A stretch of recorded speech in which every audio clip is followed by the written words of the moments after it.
नमस्कार दोस्तों, मैं आपका सी एस अक्षय। आज अपन बात करने वाले सी एस एग्जीक्यूटिव के ई सी आई पी एल सब्जेक्ट के बारे में। अब ई सी आई पी एल का सब्जेक्ट बहुत सारे बच्चों को डिफिकल्टी लगता है। पता नहीं क्यों डिफिकल्टी लगता है, बिकॉज इसमें 60+ मार्क्स आपके आ सकते हैं। अब बच्चों इस सब्जेक्ट में ना मैं आपको बताऊंगा स्ट्रैटेजी कैसे होनी चाहिए, because if you are planning to get 60, because आपके पास एक महीना बचा है, तो एक महीने के अंदर आप कैसे मार्क्स लेके आ सकते हो। तो मैं आपको ना अभी सबसे इंपॉर्टेंट चैप्टर से सीरीज स्टार्ट करूँगा। सबसे पहले फर्स्ट कंज्यूमर प्रोटेक्शन एक्ट। ये 10 मार्क के कन्फर्म आता है। लास्ट ईयर के आप जून का पेपर देख लीजिए, उसमें 2 क्वेश्चंस बने 10 मार्क के, और उससे ज़्यादा ही आया है। आप देखिए बहुत ईजी आए थे क्वेश्चंस। तो आपको अगर सिक्योर करना है 60, तो ये सीरीज़ मैंने स्टार्ट किया मैराथन, इसे आप कंटिन्यू देखिए, ताकि आपके मार्क्स कंफर्म हो जाएंगे कि आपको 60 से ज़्यादा मार्क्स आ जाएंगे, मेरी गारंटी है। तो आज अपन स्टार्ट करने वाले कंज्यूमर प्रोटेक्शन एक्ट। आपने बच्चों अभी कहीं पे भी पढ़ा होगा, कहाँ से भी पढ़ा होगा, कोई मैटर नहीं करता। बट अभी कंज्यूमर प्रोटेक्शन एक्ट किया ना मैंने, एक छोटा सा चार्ट बुक बनाया है इसको डायग्राम वाइज। आपने ऐसा किया तो भी चलेगा, बिकॉज एग्जाम की बहुत इजी होगा इसको रिवाइज करना, क्योंकि आपके पास 300-400 पेजेस का नोट्स होगा, तो उसको रिवाइज करना माइट भी डिफिकल्ट हो सकता है एग्जाम के पहले। तो मैंने एक सिंपल बनाया, जैसे कंज्यूमर प्रोटेक्शन एक्ट एग्जाम में आया, तो सबसे पहले फर्स्ट कैसे भी क्वेश्चन आने दीजिए, कैसे भी केस आने दीजिए, सबसे पहले फर्स्ट आपको क्या लिखना है। सबसे पहले इसका ऑब्जेक्ट क्या होता है, क्यों पास किया गया है। बिकॉज आपको पता है यहाँ पे जो बेचने वाला है, मतलब जो सेलर है बेसिकली, वो रिस्पॉन्सिबल होना चाहिए कंज्यूमर्स के लिए, मतलब अकाउंटेबल होना चाहिए। तो उसने अनफेयर एंड डिसेप्टिव प्रैक्टिस नहीं करनी चाहिए, जिसकी वजह से कंज्यूमर को डैमेज हो सकता है। तो अभी सोचिए, आप कंज्यूमर प्रोटेक्शन एक्ट में कोई भी केस लाने दीजिए, कोई भी क्वेश्चन आने दीजिए, सबसे पहले फर्स्ट आप जो इंट्रोडक्शन में क्या लिखोगे कि कंज्यूमर प्रोटेक्शन एक्ट क्यों पास किया था, बिकॉज ऑफ जो सेलर है, बेचने वाला है, वो ही should be a responsible person, accountable to the consumer होना चाहिए, and unfair and deceptive practice नहीं होनी चाहिए। मतलब ज़्यादा प्राइस चार्ज करना, फॉर एग्जाम्पल कस्टमर को इन्फॉर्मेशन नहीं पास करना, या कोई डैमेजेस है या कोई हजार्डस गुड्स है उसके बारे में इन्फॉर्मेशन प्रोवाइड नहीं करना। तो याद रखना, ये बेसिक ऑब्जेक्ट होता है। अब आएंगे केस लॉ की तरफ। केस लॉ क्या कहता है बच्चों, इस केस लॉ में एक केस हुआ था, ईमार एमजीएफ वर्सेस आफ्ताब सिंह। अब इस केस में क्या बताया कि सुप्रीम कोर्ट ने ये बोला था कि consumer protection act enacted for the better protection of the consumer. अब ये एक्ट क्यों पास किया गया था, because of better protection of consumer.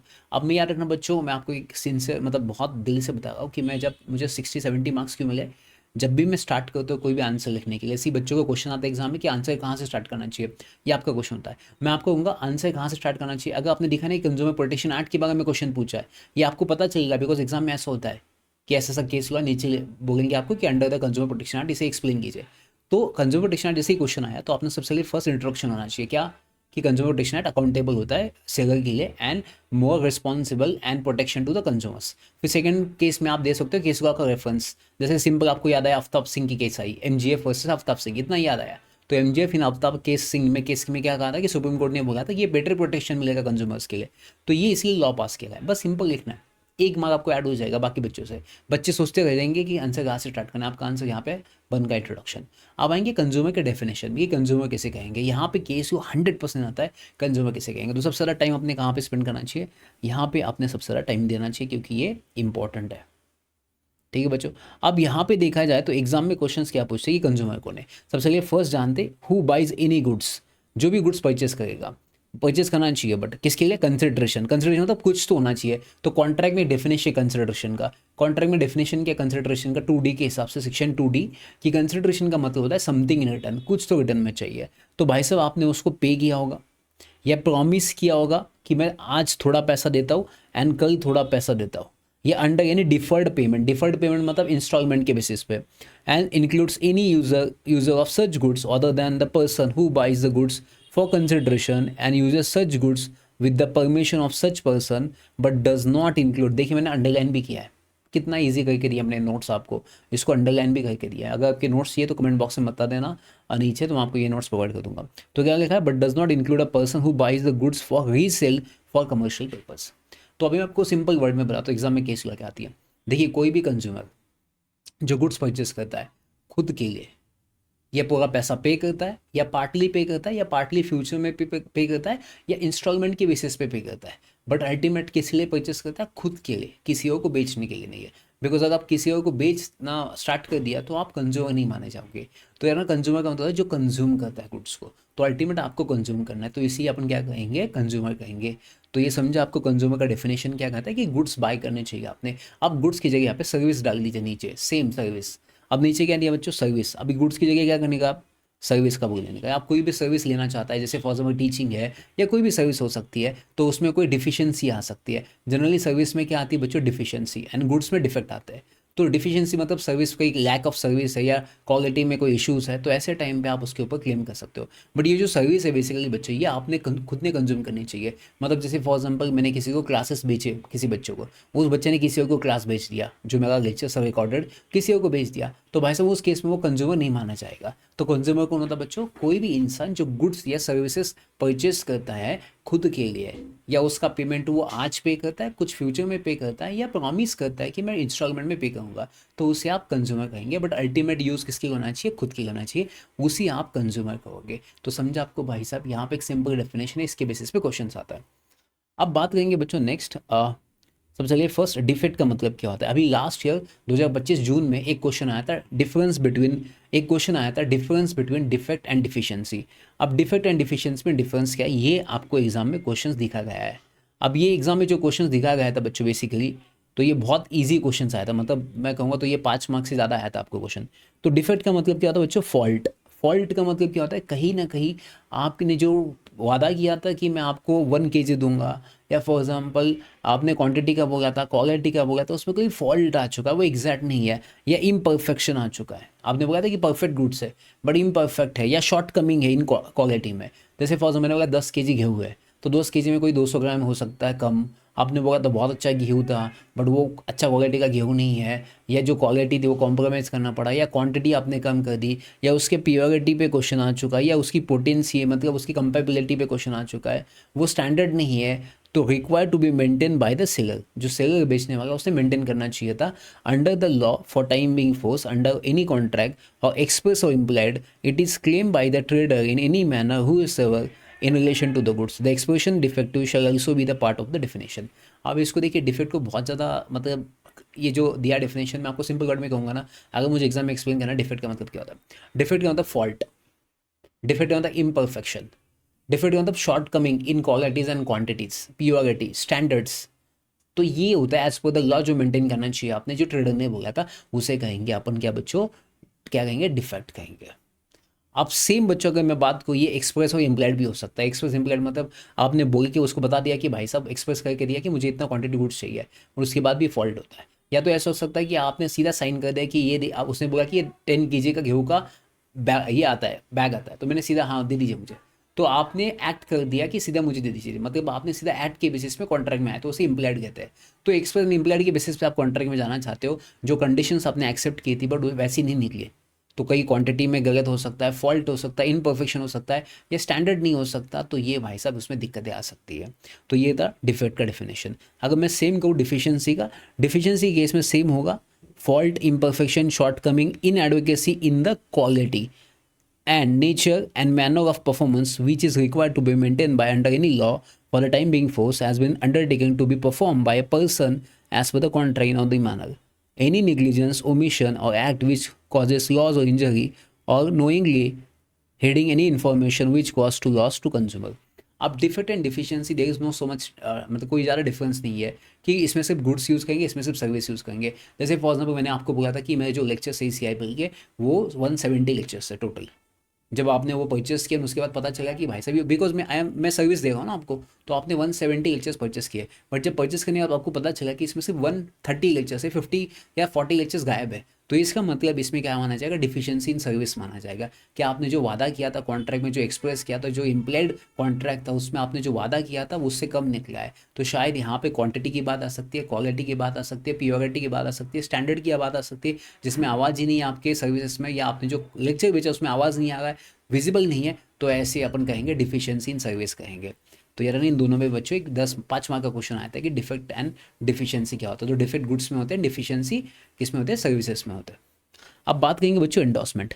Endorsement का मतलब क्या होता है बेसिकली बच्चों, कि ये मीन्स एनी मैसेज और वर्बल स्टेटमेंट और डेमोन्स्ट्रेशन और showing of the name, signature, likeness और other identifiable person characteristic of an individual like Virat Kohli. अगर Virat Kohli for example MRF tyre का प्रमोशन करता है, एंडोर्समेंट का मतलब किसी और के लिए काम करना। जैसे फॉर एग्जांपल मैं प्रमोशन करता हूँ इंस्टीट्यूट के लिए, ICA के लिए, institute of charter accountant of India, तो ICA के लिए मैं प्रमोशन करता हूँ, एंडोर्समेंट करता हूँ। मैंने बोला कि जो भी CA में एडमिशन लेगा 50% बच्चे पास होंगे, एंड इंस्टीट्यूट का रिजल्ट आया 5%। तो आपने जो वादा किया था 50% का रिजल्ट आना, वो तो नहीं हुआ कंप्लीट, तो इसका मतलब जो आपने प्रॉमिस किया था, जो वादा किया था, जो एंडोर्समेंट किया था, वो गलत निकला, गलत आपने एडवर्टाइजमेंट किया है, तो आपके ऊपर भी केस हो सकता है। ये सुनो, तो इसे कहेंगे एंडोर्समेंट। एंडोर्समेंट मतलब किसी और के लिए काम करना, किसी और को रिप्रेजेंट करना। जैसे फॉर एग्जाम्पल आपको होता है, धोनी ने एक एडवर्टाइजमेंट किया था एमिटी या कोई तो किसी का एनिवर्सरी मतलब प्रमोशन किया था, तो वो फ्लैट का प्रमोशन था, मतलब जो कंस्ट्रक्शन किया था बिल्डिंग्स। तो उसमें क्या हुआ ना, जो कंस्ट्रक्शन बिल्डिंग्स किए थे उसके ऊपर गवर्नमेंट ने एक्शंस किया था, पुलिस ने कुछ इश्यूज हुए थे या नॉन कंप्लायंस किया था। तो उस टाइम पे धोनी को भी नोटिस आया था, बिकॉज धोनी प्रमोट कर रहा था, एंडोर्समेंट कर रहा था। तो एंडोर्समेंट करना होता है प्रमोशन करना। अब बात करेंगे नेक्स्ट बच्चों, एंडोर्समेंट के बाद आता है नेक्स्ट हार्म। अब हार्म पे भी एक शॉर्ट नोट्स के आते हैं। आपको लगा क्या सर इतने ईजी क्वेश्चन थे हम? बच्चों अब सोचिए एग्जाम में अगर ऐसे हार्म पे क्वेश्चन आया, आप बोलेंगे इसमें लिखना क्या है भाई साहब, मतलब इसमें लिखना क्या है हार्म पे, क्योंकि बहुत ईजी वर्ड है ना हार्म। बट आप जब एग्जाम लिखोगे क्या लिखोगे इसमें, आप ऐसे सोच में आ जाओगे कि मतलब अपनी जो एग्जाम है CIPL की, उसमें ना ऐसे इजी क्वेश्चन आते हैं, बच्चों इतने प्रिपेयर भी नहीं होते कि हम पे भी क्वेश्चन आ सकता है शॉर्ट नोट्स के लिए। तो जैसे डिफेक्ट एंड डिफिशिएंसी में क्वेश्चन आता है, वैसे हम पे भी क्वेश्चन आ सकता है 5 मार्क के लिए। तो बच्चे डर जाते हैं अभी कहाँ से स्टार्ट करूँ मैं हम। तो सबसे पहले कुछ इंट्रोडक्शन अपना फिक्स है, कंज्यूमर प्रोटेक्शन एक्ट क्यों पास किया था, वो MGF वर्सेस केस लिख देना उसमें। फिर इसमें फैक्ट्स में आ जाना। हम का मतलब क्या होता है, सिंपल सी बात है बच्चों, हम का मतलब होता है कोई भी डैमेजेस कोई भी प्रॉपर्टी को या प्रोडक्ट को, ठीक है, और देन प्रोडक्ट इटसेल्फ। तो इसका मतलब होता है डैमेजेस करना, आपकी प्रॉपर्टी को क्या करना बच्चों, डैमेजेस करना। या कोई पर्सनल इंजरी भी हो सकती है, आपको आपको मार दिया, आपकी प्रॉपर्टी पे पत्थर फेंक दिए, या आप बहरे हो गए, अंधे हो गए, आपकी डेथ हो गई, या फॉर एग्जाम्पल आपको मेंटली परेशान किया या इमोशनल डिस्ट्रेस किया, या एनी लॉस ऑफ कंसोर्टियम, मतलब इसमें emotional harm suffered by family और विक्टिम, आपकी जो फैमिली है उसने ये सफर्ड किया, या सर्विसेज और the loss resulting from harm. अब अगर एग्जाम में क्वेश्चन आया ना, तो मैं कैसे इसको सिंपल वर्ड में एक्सप्लेन करूँ, तो सबसे पहले फर्स्ट मैं लिखूंगा कि डैमेजेस। अब डैमेजेस किसको हो सकता है बच्चों, सबसे पहले फर्स्ट डैमेजेस हो सकता है आपको खुद को, मतलब आपकी प्रॉपर्टी को हो सकता है, या आपके खुद को हो सकता है, मतलब जो इंडिविजुअल इंसान है उसको खुद को डैमेज हो सकता है, या प्रॉपर्टी को हो सकता है, या फॉर एग्जाम्पल उनकी फैमिली को भी हो सकता है। तो क्या कितना लिखना, कितना टाइम लगता है 3-4 पॉइंट्स लिखने के लिए, कि कोई भी इमोशनल या डिस्ट्रेस होता है, इमोशनल डिस्ट्रेस होता है, तो उस केस में मेंटली डिस्ट्रेस होता है, तो उस केस में आप हो सकते हैं, आपकी फैमिली हो सकती है, या फॉर एग्जांपल ऐसे भी हो सकता है आपकी प्रॉपर्टी को डैमेजेस हो सकता है, तो उसे अपन हम कहेंगे, या आउट ऑफ गुड्स भी हो सकता है, आउट ऑफ सर्विसेज भी हो सकता है, तो इसे कहेंगे हम। जैसे फॉर एग्जांपल मैंने एक मोबाइल परचेस किया, मोबाइल के बैटरी में ऐसा नहीं लिखा था कि ये डेंजरस गुड्स है, क्योंकि आपको पता ना हर जो डेंजरस गुड्स होता है उसके ऊपर डिस्प्ले करना पड़ता है कि ये डेंजरस गुड्स है। तो अगर आपने कोई गुड्स परचेस किया बट उसके ऊपर कोई नाम मेंशन नहीं किया कि ये डेंजरस है, तो उस केस में क्या माना जाएगा बच्चों, तो उस केस में माना जाएगा कि ये इन्फॉर्म नहीं किया गया था, ये डिस्प्ले नहीं किया था, जो हार्म हुआ था वो ट्रेडर की रिस्पॉन्सिबिलिटी है, सेलर की रिस्पॉन्सिबिलिटी है। तो मेक श्योर दैट ये डिस्प्ले होना चाहिए। Next restrictive trade practices. अब बच्चों रिस्ट्रिक्टिव ट्रेड प्रैक्टिसेस भी एग्जाम में इजी है, मैं आपको अगेन अगेन बताऊँ, जो जो से चिल्ला चिल्ला के बताओ, ध्यान से कान खोल के सुन लेना। एग्जाम में ऐसे इजी क्वेश्चंस आए हैं और बच्चों को याद ही नहीं आया लिखना क्या है। तो मैं आपको कहूँगा अभी 1 महीने में क्या करना है, जैसे मैं ये चार्ट बुक है, 1 महीने में करना है क्या, इस चार्ट बुक को ये आईकन अकेडमी, मतलब मैं पहले पढ़ रहा था, अभी नहीं पढ़ाता हूँ, तो वहाँ कॉन्टैक्ट मत करना, अभी मैं नहीं पढ़ाता आईकन अकेडमी में।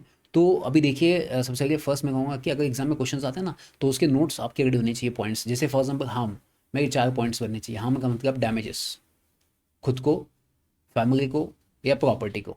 ऐसे दिमाग में रिवाइज होना चाहिए, तब आप इमीडिएटली आंसर लिखोगे। क्योंकि मैंने 3 घंटे के अंदर पेपर अटेम्प्ट किया था CS एग्जीक्यूटिव का, 2.5 घंटे में पेपर हुआ था, एंड आई गॉट 67 मार्क्स। क्यों? बिकॉज मेरे पॉइंट्स रहे थे, मैं ऐसे सोचता नहीं था क्या लिखूँ क्या लिखूँ, मेरे point study. Consumer protection act का मेरा इंट्रोडक्शन फिक्स रहेगा, कुछ भी क्वेश्चन आने दीजिए, फैक्ट्स चेंज हो जाएंगे और फैक्ट्स रेडी होने चाहिए, इसके 4 पॉइंट रेडी, ऐसा होना चाहिए। Next restrictive trade practices. Restrictive trade मतलब प्रैक्टिस, मतलब ऐसी ट्रेड प्रैक्टिस आपने नहीं करनी चाहिए, इसके ऊपर रिस्ट्रिक्शंस है। जैसे फॉर एग्जांपल क्या कह सकते हैं अपन इसे कह सकते हैं कि फॉर एग्जांपल आपने delay beyond the period agreed by trader for supply of such goods और providing in the service which has increase और likely to increase the price. अब ये क्या कहता है पता है, जो सेलर है उसने क्या कर दिया, डिलीवरी को, मतलब डिलीवरी को डिले कर दिया। क्यों? उसको पता है कि इसकी प्राइस बढ़ने वाली है। जैसे फॉर एग्जांपल मैंने क्या किया कि मेरे पास 100 गुड्स है मार्केट में, मतलब जैसे फॉर एग्जांपल मेरे पास ना ये 100 पेन है, अब ये पेन की प्राइस 10 रुपये, बट मुझे लगता है कि अभी मैं बेचूंगा तो 10 रुपये बेचूंगा, तो मैं इसको कंट्रोल दूंगा इस सप्लाई को। क्यों कंट्रोल दूंगा? बिकॉज मैं ऐसे लगता है कि मुझे कुछ दिनों के बाद इसकी प्राइस बढ़ने वाली है। तो इसे कहते हैं रिस्ट्रिक्टिव, मतलब ये ऐसा करना अच्छा नहीं है, इसको रिस्ट्रिक्ट करना चाहिए। Restrictive trade practices which is not allowed as per the law. तो अगर आप कोई गुड सप्लाई करना चाहते हो बट उसको आप कंट्रोल करना चाहते हैं, ये जान के कि आपको फ्यूचर में इसकी प्राइस बढ़ सकती है, बट आप डिले कर रहे हो, that is without any reason. तो अगर कोई गुड्स का सप्लाई होगा, कोई रीज़न हो सकता है कि नेचुरल बारिश आ गई है, फॉर एग्जांपल कुछ भी हो सकता है, तो उस केस में अपन समझ सकते हैं। बट अगर आप डिले कर रहे हो वो भी डिले क्या है, विदाउट रीज़न है। तो उस केस में जो आप डिले होगा विदाउट रीज़न, तो उस केस में क्या होगा बच्चों, तो उस केस में याद रखना इसे रिस्ट्रिक्टिव ट्रेड प्रैक्टिसेस कहेंगे, आप ये नहीं कर सकते, पहला पॉइंट। सेकेंड पॉइंट बच्चों, ऐसे कोई प्रैक्टिस किया आपने, बाय किया या हायर किया, मतलब रेंट पे लिया किसी को, एवर एनी गुड्स और services as condition for buying available for other goods. इसका मतलब क्या, सिंपल बताता हूँ, मतलब आपने ऐसी कंडीशन डाल दी कि अगर आप ये पेन परचेस किया तो आपको उसका चार्जर भी कंपलसरी परचेस करना पड़ेगा। मतलब you are mentioning some conditions for the buyers, because buyer is the king of market, तो बायर की कंडीशन के हिसाब से होना चाहिए। बट आप क्या बोल रहे हो पता है, बायर जब पेन परचेस करेगा तो उसके साथ साथ उसको चार्जर भी परचेस करना पड़ेगा। बायर से भी ये कैसी कंडीशंस है, अगर आप ऐसी कोई कंडीशंस मेंशन करते हो तो इसे क्या कहेंगे, रिस्ट्रिक्टिव ट्रेड प्रैक्टिसेस कहेंगे। तो अपने को 2 पॉइंट्स इसमें आ गए। 4 मार्क का क्वेश्चन आता है, रिस्ट्रिक्टिव ट्रेड प्रैक्टिसेस क्या होता है। Introduction fix, consumer protection act का इंट्रोडक्शन क्या अपना आएगा, same, better protection, restrictive trade practice नहीं होना चाहिए, एमजीएफ केस में मेंशन किया। फैक्ट्स में क्या डालोगे यहाँ पे, रिस्ट्रिक्टिव ट्रेड प्रैक्टिस का मतलब क्या होता है कि कोई भी गुड्स एंड सर्विसेज आप डिले करते हो, क्यों डिले करते हो, without having any reason but just having a intention to increase the price, आप प्राइस को इंक्रीज करना चाहते हो। सेकंड रीजन क्या हो सकता है कि आप गुड्स एंड सर्विसेज को जो क्वांटिटी है, जो क्वालिटी का आपने प्रॉमिस किया था, वो प्रॉमिस के हिसाब से आप प्रोवाइड नहीं करते हो, उसके हिसाब से क्या माना जाएगा बच्चों, तो उस केस में माना जाएगा। या ऐसा करते हो कि आप कंडीशन मेंशन करते हो कि भाई साहब आपने ये परचेस किया तो आपको ये परचेस करना पड़ेगा, मतलब पेन परचेस किया तो चार्जर परचेस करना पड़ेगा, तो ये सेकंड कंडीशन है। तो ये 4 मार्क के क्वेश्चन होता है। कितना ईजी मुझे बताइए, है कि नहीं सिंपल। तो क्या आप टेंशन लेते हो कि सर एग्जाम में आया तो क्या लिखो, अरे रेडी, इंट्रोडक्शन फैक्ट्स भी रेडी, कंक्लूजन में क्या डालोगे, कंक्लूजन में डालोगे ऐसे प्रैक्टिस किया तो as per the consumer protection act में आके अंदर आपको पेनल्टी मिलेगा। अब पेनल्टी के आगे बताऊंगा, खत्म आपका क्वेश्चन। तो मैं आपको गारंटी दूंगा कंज्यूमर प्रोटेक्शन एक्ट में क्या करना है। सबसे पहले फर्स्ट, कंज्यूमर प्रोटेक्शन एक्ट के इंट्रोडक्शन एंड कंक्लूजन कंफर्म रखिए, फिक्स रखिए एग्जाम के पहले। जैसे फॉर एग्जाम्पल मेरा इंट्रोडक्शन फिक्स है, क्या इंट्रोडक्शन, बेटर प्रोटेक्शन एंड एक एमजीएफ की केस होगी, ठीक है, ये मेरी केस लॉ फिक्स होगी, तो ये 2 पॉइंट्स मेरे कंफर्म हो गए। फिर मैं आऊँगा फैक्ट्स में। अब फैक्ट्स क्वेश्चन के हिसाब से चेंज होंगे, बट कंक्लूजन मेरा फिक्स होगा। कंक्लूजन में क्या होगा कि कंज्यूमर प्रोटेक्शन एक्ट में पेनल्टी मेंशन किया है। पेनल्टी मतलब क्या कि सज़ा दी है आपको, तो कितनी सज़ा है वो अमाउंट, या आपको जेल हो सकती है, तो वो आपको कंक्लूजन फिक्स होगा आपका। और फैक्ट्स आपके बदलते रहेंगे। फॉर एग्जाम्पल अभी ऐसा क्वेश्चन पूछा कि रिस्ट्रिक्टिव ट्रेड प्रैक्टिस अगर की मतलब पेनल्टी होगा, तो कंक्लूजन में लिख देना पेनल्टी होगा। एंड उसने अगर ऐसा कोई क्वेश्चन डाल दिया, वो अच्छे बात कर रहा है, बहुत अच्छी, तो नीचे कर देना कि अगर अच्छा नहीं करेगा तो पेनल्टी है। तो सिर्फ आपको वर्ड्स को चेंज करना। ये exam is about the expressing your self. आपने क्लास में कितने घंटे पढ़ाई किए, दैट डजेंट मैटर कि आपको क्लास में कितना पढ़ाया, कितने घंटे आपने पढ़ाई किए। अल्टीमेट बताओ, जो आपकी सोच बदलेगा लिखने की, जो आपका सोच, दिमाग में जो सोच होती है कि कैसे अटेम्प्ट करना है क्वेश्चंस को 3 घंटे के अंदर, जो आपको 3 घंटे के लिए डेवलप करेगा, वही सबसे अच्छा टीचर होता है मैं कहूँगा। क्योंकि पढ़ाते सभी होंगे, बच्चे पास क्यों नहीं होते, बिकॉज आपको पास होने के लिए जो अप्रोच चाहिए, जो एप्लीकेशन ऑफ नॉलेज चाहिए, वो इंपॉर्टेंट है। चलिए सबसे पहले फर्स्ट बात करते हैं बच्चों contract of service and contract for service. ये अगेन 5 मार्क के लिए कहीं ना कहीं क्वेश्चन माना जाता है, contract of service and contract for service. अब कॉन्ट्रैक्ट ऑफ सर्विस का मतलब होता है बच्चे लॉन्ग टर्म रिलेशनशिप होती है, मास्टर एंड सर्वेंट। जैसे फॉर एग्जाम्पल मैंने किसी कंपनी में एज अ CS जॉब किया, तो मैं उन कंपनी के लिए काम करूँगा, सिर्फ एक कंपनी के लिए। इसका मतलब ये लॉन्ग टर्म रिलेशनशिप होती है। इसमें एम्प्लॉय रिलेशनशिप होती है। इसमें आपका जो ओनर है वो आपको कंट्रोल करता है, जो आपका कंपनी वाला ओनर होगा, एम्प्लॉयर, वो आपको कंट्रोल सबसे ज़्यादा करेगा। एंड उसके हिसाब से ही आपको क्या करना पड़ेगा, सर्विसेज को परफॉर्म करना पड़ेगा। बट यहाँ पे कंज्यूमर डिसाइड करता है, consumer decide the mode in which service will be provided. तो यहाँ पे कंज्यूमर डिसाइड करेगा। तो कॉन्ट्रैक्ट ऑफ सर्विस का मतलब क्या होगा, सबसे first contract of service, simple points ready करने के। Contract of service long term. Second, employers and employ relationship. Third, employer has greater control, employ के पास ज़्यादा कंट्रोल होता है। फोर्थ, यहाँ पे कंज्यूमर डिसाइड करता है। 4 पॉइंट रेडी हो गए। क्या चाहिए उसको, मैं अगर मैं बैठूंगा बुक बंद कर दूंगा, रिवाइज 4 पॉइंट्स, एग्जाम में आता है introduction fix, 4 point put up कर दीजिए, खत्म बात। And conclusion penalty. क्या लगता है इसमें, क्या आंखें बंद करेगा। 4 point, contract of service, long term, employ relationship, third employ greater control, and fourth consumer decide करता है। अब contract for service, contract for service में क्या होगा, इसके अपोजिट में होगा। ये स्पेसिफिक पीरियड के लिए होता है, ये प्रोफेशनल CS लोग होते हैं, इसमें आपका एम्प्लॉय कंट्रोल नहीं करता आपको। एंड फोर्थ, यहाँ पे आप डिसाइड करते हो, कंज्यूमर नहीं, यहाँ पे आप डिसाइड करते हो कि क्या करना चाहिए। ये सुनो, तो मुझे बताइए क्या डिफरेंस है इसमें लिखने के। अगर आप कॉन्ट्रैक्ट ऑफ सर्विस का डिफरेंस लिख लेते हो तो उसके opposite he contract for service का डिफरेंस है। किसी एक का अच्छा कीजिए, ऑटोमेटिकली आपका आ जाएगा। अब बात करेंगे बच्चों नेक्स्ट, दैट इज़ अगर आपको ऐसे CIP में कोई भी टॉपिक लगता है जो डिफिकल्ट है, तो प्लीज़ एक मैसेज कर देना कमेंट बॉक्स में कि आपको ये टॉपिक है, उसका इमीडिएटली अपन मैराथन लेंगे ऐसे ही डिटेल में। एंड मुझे बताइए क्या टेंशन है फिर उसके बाद। अब बात करेंगे बच्चों अनफेयर ट्रेड। देखिए रिस्ट्रिक्टिव ट्रेड प्रैक्टिस मतलब आप जो प्रैक्टिस करो ना वो कहीं ना कहीं गलत है, कहीं ना कहीं गलत है। मतलब जैसे मैंने आपको बोल दिया था ना कि फॉर एग्जाम्पल दो चीज़ों में आपकी अनफेयर ट्रेड प्रैक्टिस हो सकती है। एक तो आपने कंडीशन डाल दिया कि ये परचेस किया तो ये परचेस करना पड़ेगा, या सेकंड आपने जो वादा किया जो प्रॉमिस किया तो उसके हिसाब से कंडीशन के हिसाब से गुड्स नहीं निकला। बट अनफेयर का मतलब क्या हुआ कि कुछ वादा करना एंड उसके हिसाब से नहीं होना। मतलब अगर आप देखोगे तो एग्जाम में आप पूछोगे सर इन दोनों में डिफरेंस क्या है। इन दोनों में डिफरेंस क्या होता है कि बच्चों जो आपने यहाँ पे डिले, यहाँ पे दो चीज़ें याद रखना। कौन सी दो चीज़ें? सबसे पहले फर्स्ट आपने डिले किया है, ठीक है, पहला कंडीशन कि यहाँ पे डिले किया है। सेकंड कंडीशन क्या है यहाँ पे कि आपने यहाँ पे कंडीशन डाल दी। तो रेस्ट्रिक्टिव ट्रेड प्रैक्टिस के अंदर सिर्फ दो पॉइंट आते हैं, डिले करना एंड सबसे पहले फर्स्ट यहाँ पे कंडीशन डाल देना। अब ये दोनों छोड़ के बाकी जो भी करोगे आप उसे क्या माना जाएगा? अनफेयर ट्रेड प्रैक्टिस माना जाएगा। दोनों ही अनफेयर है, दोनों ही अनफेयर, बट दोनों में डिफरेंस अगर एग्जाम में पूछा गया है तो वो दो पॉइंट सिर्फ आपके इसके अंदर आना चाहिए, रिस्ट्रिक्टिव ट्रेड प्रैक्टिस में आना चाहिए कि इसे रिस्ट्रिक्ट किया जाएगा, ऐसा करना अच्छा नहीं होता है। अब जैसे फॉर एग्जाम्पल अब रिस्ट्रिक्टिव ट्रेड प्रैक्टिस देखा जाए तो बच्चों ये कोई लॉ में इसके लिए बहुत बड़ा ऐसा पेनल्टी नहीं, बिकॉज ये क्या रिस्ट्रिक्ट किया जाता है सिर्फ, इसका मेन इंटेंशन है आपको रोकना। बट अनफेयर ट्रेड प्रैक्टिस में होता है आपको क्या करना बच्चों, यहाँ पे पेनलाइज करना, आपको इम्प्रूवमेंट देना, आपको सजा देना, आपको पनिश करना। ये दोनों में डिफरेंस समझा आपको? रिस्ट्रिक्ट टू ट्रेड प्रैक्टिस का इंटेंशन क्या है? रिस्ट्रिक्ट करना, आपको रोकना, आपको प्रोहिबिट करना। बट अनफेयर ट्रेड प्रैक्टिस में क्या होता है? आपको पेनलाइज किया जाएगा बिकॉज ये अनफेयर है। ये सुनो, आप जैसे पहले वाले केस में आपने कंडीशन डाल दी ये लिया तो ये लेना पड़ेगा, तो भाई साहब उसमें कोई बड़ी सज़ा नहीं है हमको, वो ऐसी प्रैक्टिस करना अलाउड नहीं है, रिस्ट्रिक्ट किया जाता है। बट इसमें से कोई पनिश नहीं करने का इंटेंशन नहीं है। बट अनफेयर में आपको पनिश किया जाएगा क्योंकि आपने अनफेयर किया है। दोनों में डिफरेंस है। अब देखिए अनफेयर ट्रेड प्रैक्टिस का मतलब क्या होता है बच्चों? False representation of the goods. आपने फॉल्स रिप्रेजेंट किया। जैसे फॉर एग्जाम्पल आपने बताया कि ये फ़ोन है, ये 16 घंटे चार्ज, मतलब 16 घंटे तक इसकी बैटरी चलती है, 8 घंटे के बाद बैटरी डिस्चार्ज हो गई। तो आपने इसको फॉल्स रिप्रेजेंट किया, इसके स्टैंडर्ड्स को, इसके स्टाइल को, इसके मॉडल को फॉल्स रिप्रेजेंट करना या मिस लीड करना प्रेजेंटेशन कंसिंग फॉर नीड और यूजफुलनेस। मतलब आपने बताया कि ये किस यूज़ के लिए था। जैसे मैंने बताया कि ये पेन है, आप इस पर ये पेन से आप लिख सकते हो, मैंने आपका यूज़ बताया, बट जब आप घर पे गए आप इसे लिख ही नहीं पा रहे हो। तो जिस बेसिस पे आपने रिप्रेजेंट किया था गुड्स को, जिस बेसिस पे आप यूज़ करना चाहते थे वो गलत हुआ। या आपने जो वारंटी दी थी वो वारंटी सफिशिएंट नहीं है। या फॉर एग्जाम्पल आपने जो गिफ्ट्स दिए थे या लॉटरी किए थे। अब देखिए जनरली क्या कहते हैं ना लोग, मैं आपको बता, अभी दिवाली के टाइम पे क्या हुआ ना, बहुत से लोगों ने कूपन दिया है कि अगर आपने हमारे यहाँ से कुछ परचेस किया तो हम आपको कूपन देंगे गाड़ी का, जिसमें आपको गाड़ी भी लग सकती है। बट इसने इन्होंने मतलब इन्होंने आपको प्रॉमिस तो किया गाड़ी दिलेगी, but they doesn't have any intention to perform. मतलब ये सिर्फ वादे करते, बट याद रखना ये आपको परफॉर्म नहीं करना चाहते, या तो फॉर एग्जांपल परफॉर्म करना चाहते बट डिले कर दिया उन्होंने रिजल्ट को। तो ये भी अनफेयर ट्रेड प्रैक्टिस है। तो जनरली अनफेयर ट्रेड प्रैक्टिस का मतलब क्या होता है बच्चों? सबसे पहले फर्स्ट फॉल्स रिप्रेजेंट करना। फॉल्स रिप्रेजेंट करना किसको? आपके गुड्स को, आपके स्टैंडर्ड को, आपके मॉडल को, आपके ग्रेड के जो गुड्स के, या फॉर एग्जांपल जिस बेसिस पर आप यूज़ करना चाहते हो वो यूजफुलनेस का भी आपने क्या कर दिया? फॉल्स रिप्रेजेंटेशन कर दिया, या गिफ्ट्स दिया, लॉटरी दिया, जो ऑफर आपने किया था without having any intention to perform, और माइट भी आप डिले करना चाहते हो उस परफॉर्मेंस के लिए, तो ऐसे भी क्या माना जाएगा? अनफेयर ट्रेड प्रैक्टिस माना जाएगा। तो ये 4 मार्क की क्वेश्चन आता है अनफेयर ट्रेड प्रैक्टिस मतलब क्या है।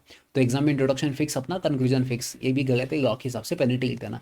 फैक्ट्स में सीधा आंखें बंद करने के एग्जाम में क्वेश्चन दिखा अनफेयर ट्रेड प्रैक्टिस, तो सबसे पहले फर्स्ट फॉल्स की प्रेजेंटेशन कर दिया उसने मुझे।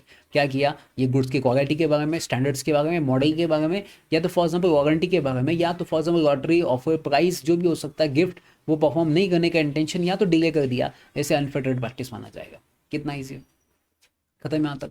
अब बात करेंगे नेक्स्ट बच्चों, that is central consumer protection council. अगर आपको लगता है कि कोई डाउट है, आपको लगता है कि फॉर एग्जांपल मुझे केस फाइल करना है, या फॉर एग्जांपल आपको एडवाइस करना है, तो इस केस में सेंट्रल गवर्नमेंट को एडवाइस करने के लिए एक सेंट्रल कंज्यूमर प्रोटेक्शन काउंसिल होता है जो सेंट्रल गवर्नमेंट को एडवाइस करता है। इसमें कौन होता है बच्चों? इसमें होता है एक चेयरमैन। चेयरमैन मतलब मिनिस्टर होता है कंज्यूमर अफेयर्स का।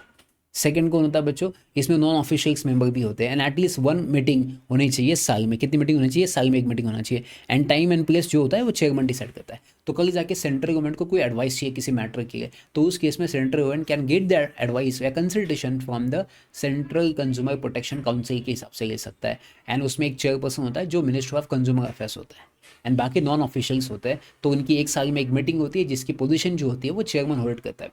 अब बात करते हैं नेक्स्ट स्टेट। अभी सेंटर के बाद आएगा स्टेट। स्टेट का सेम होगा बच्चों, सेम टू सेम सब पॉइंट्स होंगे। सिर्फ यहाँ पे क्या बोलेंगे, एक चेयरमैन जो होगा minister of consumer affairs of state होगा, वो यूनियन का था, इंडिया का था। ये किसका बच्चों? ये स्टेट का होगा।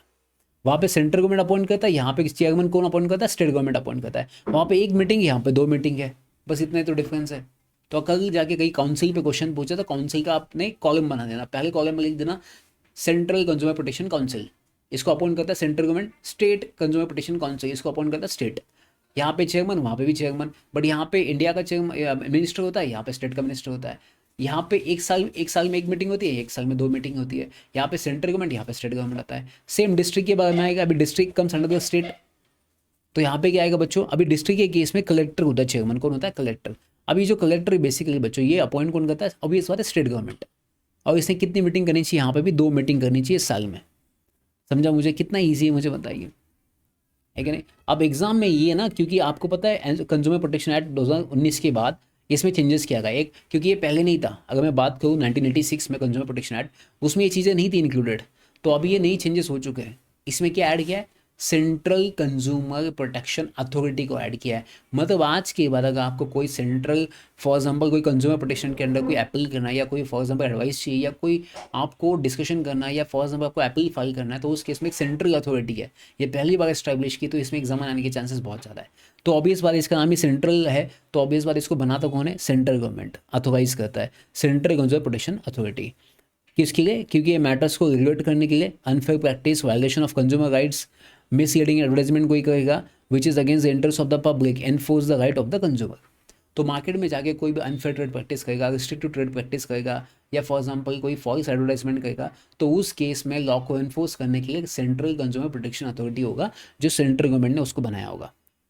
ठीक है। और यार ना, अगर इन केस ऐसा होता है, मैं आपको एक चीज़ बताता हूँ, अगर फॉर एग्जांपल सेंट्रल प्रोटेक्शन जो अथॉरिटी है उसमें मेंबर्स कम है, मतलब 2 मेंबर्स होने चाहिए, तो एक ही मेंबर है, एंड उन्होंने कुछ डिसीजन पास किया, तो आप ये चैलेंज नहीं कर सकते कि आपके पास तो 2 लोग थे बट आपने एक ही इंसान ने डिसीजन पास किया, इट इज़ नॉट वैलिड। आप ऐसा क्वेश्चन रेज नहीं कर सकते। उनके पास वैकेंसी है, कितने लोग काम करते, वो आपको मैटर नहीं करता ना, आपके डिसीजन के ऊपर इफेक्ट नहीं करता।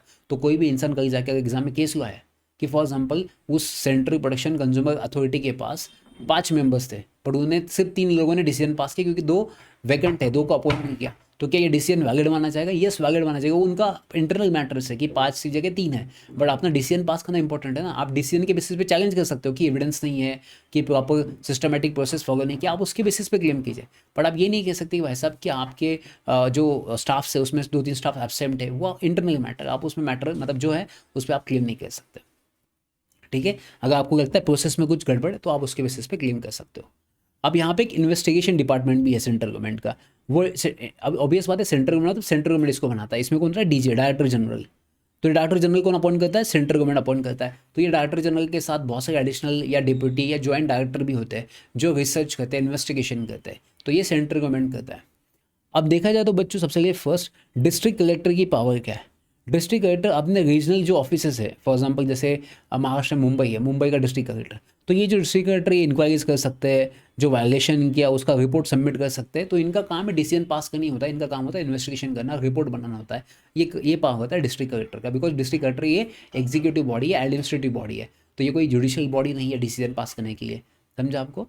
चलिए, अब बच्चों जनरली ये देखा जाए तो ये मैटर कैसे होता है, मतलब कैसे इन्वेस्टिगेशन होता है, तो ये अपन बात करेंगे थोड़ी देर के बाद। ये वापस आएंगे इस चैप्टर, मतलब ये टॉपिक है छोटा सा कि कैसे होता है, कैसे काम करता है, सेंट्रल अथॉरिटी कैसे काम करती है, इन्वेस्टिगेशन कैसे करती है।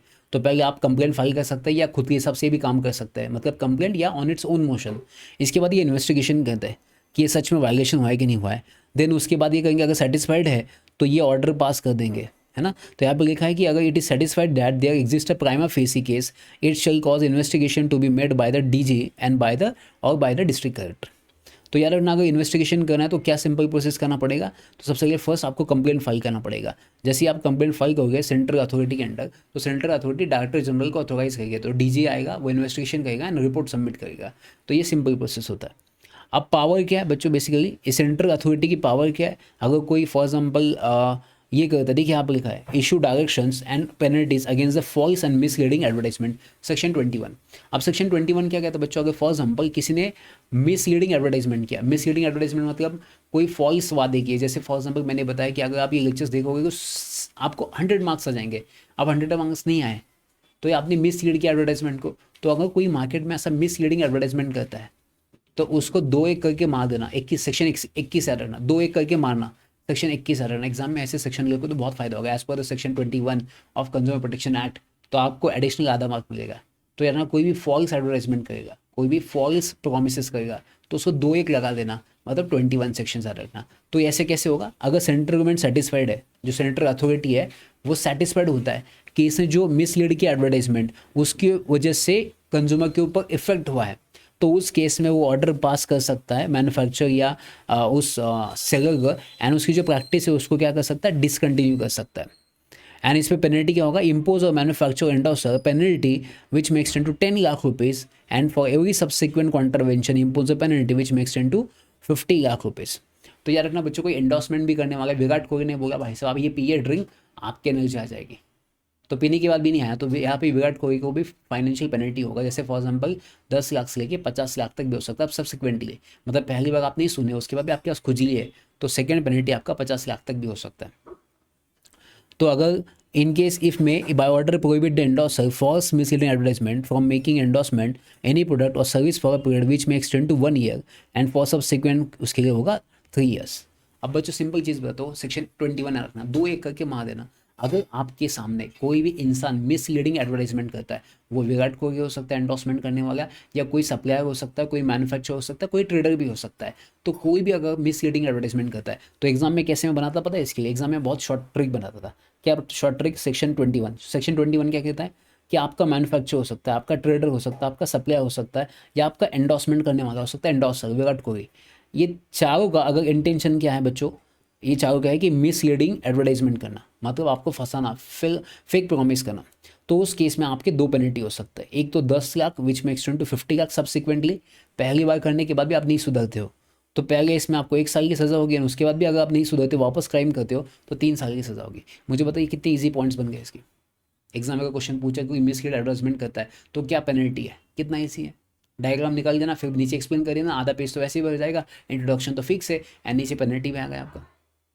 आप बोलोगे पेनल्टी यहाँ पर एक्सप्लेन कर दिया, फिर कंक्लूजन में डाल देना ऐसा मत करना, अच्छा करना है तो नीचे केस डाल देना MGF का कि ये नहीं करोगे, बिकॉज कंज्यूमर प्रोटेक्शन एक्ट क्यों पास किया था, कंज्यूमर प्रोटेक्शन के लिए, इसलिए तो अपने पेनल्टी वहाँ पर रखा है।